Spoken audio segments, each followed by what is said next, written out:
হ্যাঁ তোরা টাকা নিয়ে চলে আয়, আমি মেয়ে নিয়ে আসি। কি গো তুমি এসব কাজ ছেড়ে দাও। মেয়ে লোকের মতো থাকবে, সব কাজে নাক গলাবে না, ঠিক আছে? এই চল। ব্রেকআপ। কেন?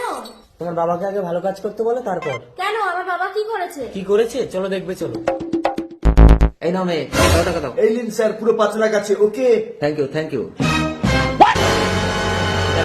বাবা তুমি এসব কাজ কেন করছো? সে কৈফিয়ত আমি তোকে দেবো না, টিয়া। বাবা দেখলে তো? দাঁড়াও শুভ, আমি বাবার ব্যবস্থা করছি।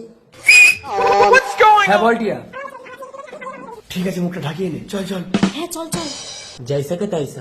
साहब एकदम छोटा लड़की है, चलेगा? আরে চলবে মানে, মেয়েকে না বেচাই তো আমার কারবার। দেখি মুখটা দেখি।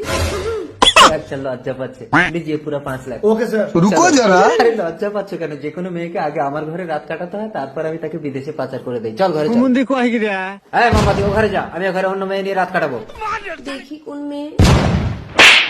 এই কি হলো, তুমি মারলে কেন? মারলে কেন? মেয়েটার মুখটা দেখো। কেন, কি হয়েছে? কই দেখি মুখটা দেখি। টিয়া তুই? বাবা তুমি টাকা নেশায় অন্ধ হয়ে গেছো, তুমি এসব কাজ ছেড়ে দাও, আমি ভালো মানুষের মেয়ে হয়ে বাঁচতে চাই। আমি তোকে কথা দিচ্ছি মা, আমি জীবনে আর মেয়ে নিয়ে কারবার করব না। শুভ কিচ্ছু বলতে হবে না টিয়া, আমি আড়াল থেকে তোমার বাবার সব কথা শুনেছি। আজ থেকে আমি